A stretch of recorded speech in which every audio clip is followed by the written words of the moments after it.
और वहीं संकल्प पत्र को लेकर केंद्रीय गृह मंत्री अमित शाह ने कहा कि यह महाराष्ट्र की उम्मीदों का संकल्प पत्र है। संकल्प पत्र आकांक्षाओं का प्रतिबिंब है।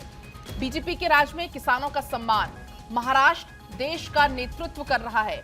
गृह मंत्री अमित शाह ने इस दौरान विपक्ष पर भी हमला बोला। कहा कि कांग्रेस सिर्फ वादे करती है, उनको पूरा नहीं करती।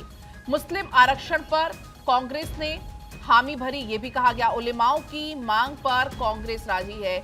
वोट बैंक के लिए कांग्रेस तुष्टीकरण कर रही है। तो जब संकल्प पत्र जारी किया जा रहा था उस दौरान संकल्प पत्र तो जारी किया ही गया, लेकिन साथ साथ में कांग्रेस को भी जमकर घेरते हुए नजर आए गृह मंत्री।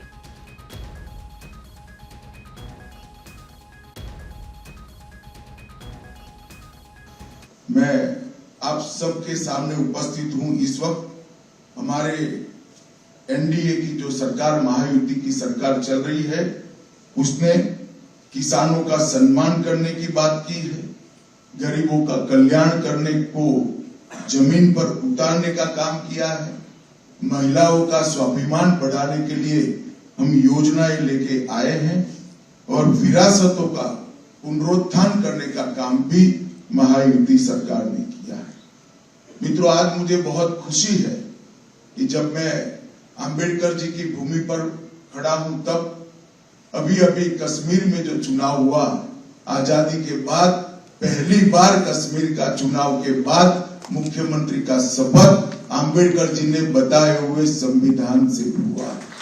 इससे बड़ी श्रद्धांजलि अंबेडकर जी की वो नहीं हो सकती। धारा 370 हटने के बाद पहली बार कश्मीर में भारत के संविधान की शपथ लेकर सरकार बनाने का काम हुआ और इसका पूरे देश को आज नाज है। हमने इस संकल्प पत्र के माध्यम से महापुरुषों की परंपराओं को, सांस्कृतिक विरासत को आगे बढ़ाने के संकल्प भी रखे हैं।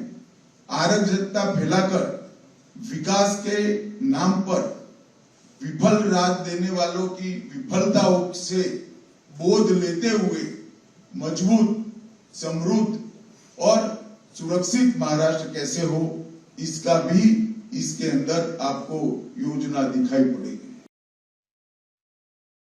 अगर हमारे साथ जुड़ गई हैं फोन लाइन पर अदिति, जिस तरीके से भी हमने सुना, कई सारे वादे किए गए बीजेपी की तरफ से। संकल्प पत्र जब जारी किया गया, ये यूं कहें कि बीजेपी ने अपने वादों का पिटारा खोल दिया। बिल्कुल, वादों का पिटारा खोल दिया, लेकिन उन वादों पे और जो प्रेस वार्ता हुई है उसमें कुछ खास मुद्दे भी हैं। महाराष्ट्र में भाजपा का संकल्प पत्र है जिसमें 25 लाख नौकरियों का वादा, लड़की बहन योजना में 2100 रुपए और ये तमाम बातें जो महायुति में भी कही गई थी। जैसे 2027 तक 50 लाख लखपति दीदी बनाएंगे, महिलाओं को वित्तीय ये परीक्षण भी दिया जाएगा, साक्षात्कार परीक्षण, कर्ज माफ की बात की किसानों के लिए, 45,000 गाँव से सड़कें बनाएंगी, 10 लाख स्टूडेंट्स को 10,000 ट्यूशन फी दी जाएगी, वृद्धावस्था पेंशन, ये तमाम बातें जो हम अपने स्क्रीन पर भी दिखा रहे हैं। लेकिन 7 ऐसे मुद्दे जिस पर अमित शाह का बड़ा बयान आया है और यही वजह है जब अमित शाह प्रेस वार्ता करते हैं, मैनिफेस्टो संकल्प जारी करते हैं, तो उस बीच में वो उन तमाम बातों पर बात करते हैं जो जनता को कहीं ना कहीं क्लैरिटी देता है, उनकी साइकोलॉजी वोट करने की समझता है। अब आप देखिए, महाराष्ट्र के पुनरुत्थान का जिक्र करते हुए अमित शाह ने कहा कि महाराष्ट्र कई युगों से हर क्षेत्र में देश का नेतृत्व कर रहा है। भक्ति आंदोलन की शुरुआत भी महाराष्ट्र से हुई, साथ में गुलामी से मुक्ति का आंदोलन भी शिवाजी ने यहीं से किया।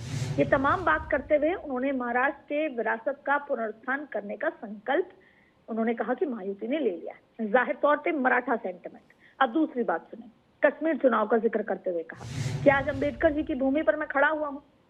आजादी के बाद पहली बार जम्मू कश्मीर की धरती पर भारत का संविधान की तरह मुख्यमंत्री ने शपथ ली, लेकिन जो विपक्ष है वो क्या चाहता है? 370 हटने के बाद ये चुनाव हुआ और उन्होंने साफ कहा कि जो विपक्ष है वो एक बार फिर जम्मू कश्मीर में वही पुरानी पद्धति लागू करना चाहता है। अमित शाह ने किसान के सम्मान, गरीब के कल्याण, महिलाओं के स्वाभिमान और विरासत का पुनरुत्थान करने का जो संकल्प लिया है, तो जाहिर तौर पे लोगों को ये बताता, उनके साइकोलॉजी की बात है कि जनता को कहां पर विकास मिलेगा। जब मैं 7 बातों का जिक्र कर रही हूँ तो राहुल गांधी और सावरकर का भी जिक्र किया उन्होंने, और आपको पता है कि सावरकर को लेकर कितना बड़ा मुद्दा महाराष्ट्र में बढ़ा। उन्होंने महाराष्ट्र की जनता से कहा कि आप लगातार तीसरी बार महायुति की सरकार को अपना जनादेश दीजिए, क्योंकि कांग्रेस अगर आती है तो कोई नेता वीर सावरकर का नाम ले ले, क्या कोई नेता बाला साहेब ठाकरे की तारीफ कर सकता है? इस तरह का राहुल गांधी पर कटाक्ष किया। फिर कांग्रेस के वादे पर कहा कि ये पता है कि कांग्रेस वादे करती तो है पर पूरे नहीं कर पाती। तेलंगाना का जिक्र किया, हिमाचल का जिक्र किया, वो उदाहरण दिया उन्होंने और विश्वसनीयता पर सवाल उठाए। फिर उन्होंने उलेमाओं के आरक्षण का भी जिक्र किया जो सबसे महत्वपूर्ण है। गृह मंत्री ने कहा कि उलेमाओं ने कांग्रेस से मांग की है कि माइनॉरिटी को आरक्षण दें और कांग्रेस के नेता नाना पटोले ने इसे स्वीकृति दे दी। ये बात भी बेहद महत्वपूर्ण है। ये बात कही गई और फिर तमाम पिछड़े SC/ST का आरक्षण लेकर मुस्लिमों को दिया जाएगा, इस बात का जिक्र किया। पूछा क्या आप सहमत हैं? फिर उन्होंने उद्धव ठाकरे के स्टैंड पर बात कही। देखिए, उद्धव ठाकरे को भी उन्होंने कहा, मैं याद दिलाना चाहता हूँ, वो 370 के मसले और कश्मीर के मसले पर एक समय में साथ थे और आज उन लोगों के साथ जाकर खड़े हो गए हैं जो जम्मू कश्मीर को एक बार फिर भारत के संविधान से अलग करना चाहते हैं और ये तमाम बातों का जिक्र किया। तो आप देखिए कि उद्धव ठाकरे के स्टैंड पर कैसे CAA UCC का विरोध करने वालों के साथ खड़े हैं, इस बात का भी जिक्र किया।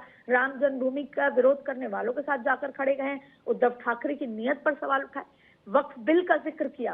उन्होंने कहा कि मोदी जी वक्फ बोर्ड में सुधार का बिल लेकर आए हैं। इसका परिणाम देखिए कि कर्नाटक के गांव के जो मंदिर, खेत, जमीन, घर वक्फ की संपत्ति घोषित किए गए हैं, इसलिए हम वक्फ बिल को लेकर आए हैं। हम महाराष्ट्र को चेतावनी इस तरह से उन्होंने कहा कि अगर कांग्रेस और उनका गठबंधन आया तो यहाँ भी वक्फ आपकी संपत्ति को अपना घोषित कर देगा, तो हम आपकी संपत्ति का संरक्षण करेंगे। ये तमाम बातों का जिक्र किया और आप समझ सकते हैं कि एक एक बात साफ तरीके से कांच की तरह उन्होंने बताई कि अगर कांग्रेस या महाविकास अघाड़ी आती है तो किस तरह की स्थिति होगी। ये अपने आप में बहुत महत्वपूर्ण बात है। हालांकि 10 वादों का ऐलान भी किया जो महायुति में किया है और 5 अक्टूबर को एकनाथ शिंदे ने महायुति के 10 बड़े संकल्प पत्र में 10 बड़े वादे किए थे, प्रमुख ऐलान किए थे और 2029 तक के विजन का और 100 दिन के भीतर घोषणा पत्र को धरातल पर उतारने का जिक्र भी किया था। इसलिए आज चुनाव प्रचार शुरू होगा, उनमें यही तमाम बातें आपको देखने को मिलेंगी। अब इस चुनाव में विकास के साथ साथ, पोलराइजेशन के साथ साथ, राम मंदिर के साथ साथ 370 और राष्ट्रवाद, देशहित, ये तमाम मुद्दे सामने आकर खड़े हो गए हैं। अब ये महाराष्ट्र की जनता है, उसे देखना है वो क्या है। बिल्कुल, बहुत शुक्रिया अदिति आपका तमाम बातचीत करने के लिए। अघाड़ी है, कांग्रेस के अध्यक्ष ने भी कहना पड़ता है कि कांग्रेस के जब वादा करे तो सोच समझ कर करे, क्योंकि वादा पूरा नहीं करते हो और मुझे जवाब देना पड़ता है। हमारे सामने हिमाचल का उदाहरण है, कांग्रेस वादों से मुकरी है। तेलंगाना का उदाहरण है, कांग्रेस वादों से मुकरी है। कर्नाटक का उदाहरण है, कांग्रेस वादों से मुकरी है। ये अघाड़ी के वादों के विश्वसनीयता पाताल से नीचे गई है और युति के वादों पर पूरे देश की जनता को भरोसा है, भारत की जनता को भी भरोसा है। और इंतहा तो तब होती है कि जिस संविधान की प्रति को लेकर राहुल जी संसद में संसद सदस्य की शपथ लिए, जिस संविधान को लहराकर बाबा साहब आंबेडकर के संकल्पों की याद दिलाई, जब किसी प्रेस के मित्र ने वो संविधान की प्रति को खोल कर देखा तो पूरा कोरा था, एक अक्षर भी नहीं लिखा। इससे बड़ा अपमान भारत के संविधान का, भारत की 76 साल की आजादी में कभी नहीं हुआ। न केवल ये भारत के संविधान की अपमान है, भारत की संविधान सभा और बाबा साहेब आंबेडकर का भी अपमान करने का काम एक कांग्रेस पार्टी ने किया। अघाड़ी की सरकार बनाने का जो लोग दावा कर रहे हैं, उनका चुनाव अभियान भी आंतरिक विरोधाभासों से घिरा हुआ है। मैं आज इस मंच से उद्धव ठाकरे जी को पूछना चाहता हूं, क्या वो कांग्रेस के नेता राहुल गांधी को इतनी विनती कर सकते हैं कि वीर सावरकर के लिए 2 अच्छे शब्द बोल दे? क्या कांग्रेस का कोई नेता सम्मानीय बाला साहब ठाकरे के सम्मान में 2 वाक्य अच्छे बोल सकता है क्या? ये अंतर विरोध के बीच में अघाड़ी की सरकार बनाने का स्वप्न लेकर जो लोग निकले हैं, उनको महाराष्ट्र की जनता जान ले, ये बहुत जरूरी है। भारतीय जनता पार्टी जब संकल्प लेकर आती है, संकल्प पत्र लेकर आती है, हमारे संकल्प पत्थर पर की लकीर और पूरे देश ने दिखा है। तो आपने सुना केंद्रीय गृह मंत्री अमित शाह को जब संकल्प पत्र जारी कर रहे थे। तमाम वादे तो उन्होंने किए ही, लेकिन साथ ही विपक्ष पर भी करारा हमला बोलते हुए गृह मंत्री अमित शाह नजर आए। अगर हम बात करें संकल्प पत्र में खास तौर पर कौन कौन से वादे किए गए हैं महाराष्ट्र की जनता से, वो आपको हम बता देते हैं। सबसे पहले तो किसानों की कर्ज माफी का वादा किया गया है। महिलाओं से यहां पर वादा किया गया 2100 रुपए हर महीने देने का। बुजुर्गों की बात करें तो बुजुर्गों से भी यहां पर वादा किया गया है 2100 रुपए तक वृद्धा पेंशन बढ़ाने का, जो कि फिलहाल 1500 रुपए है। महाराष्ट्र में युवाओं से वादा किया गया है रोजगार देने का। 25 लाख रोजगार देने का संकल्प महाराष्ट्र के युवाओं से किया है। और इसी बीच हमारे साथ हमारे संवाददाता सत्यप्रकाश सोनी सीधा लाइव जुड़ रहे हैं, उनसे हम जरा समझ लेते हैं, क्योंकि जिस तरीके से सत्यप्रकाश हमने देखा कि महाराष्ट्र में जीत ही एक विकल्प है और ऐसे में केंद्रीय गृह मंत्री अमित शाह संकल्प पत्र जारी कर रहे थे। हर एक वर्ग को साधा गया, चाहे वो महिलाएं हों, बुजुर्ग हों, किसान हों, हर एक वर्ग का ध्यान रखा गया। और इसके साथ साथ में विपक्ष को भी पूरे तरीके से घेरते हुए नजर आए यहां पर।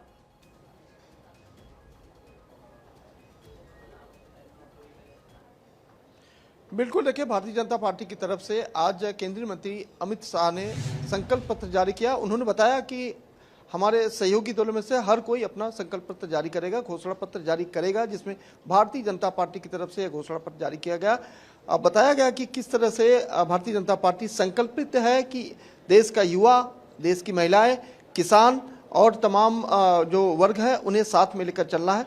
खासकर महिलाओं को फोकस किया गया, जिसमें लाडली बहना योजना में जो 1500 रुपये पहले दिए जा रहे थे, अब 2100 रुपये कर दिया गया है। वही वृद्ध पेंशन जो लोगों को 1500 रुपया दी जा रही थी, उसे बढ़ाकर 2100 रुपया कर दिया गया है। युवाओं को रोजगार के लिए, युवाओं को जो है नौकरी पेशा बनाने के लिए 10,000 रुपये की उन्हें जो है आर्थिक तौर पर मदद दी जाएगी। इसके अलावा जो गैस सिलेंडर है 500 रुपये के आसपास किया जाएगा।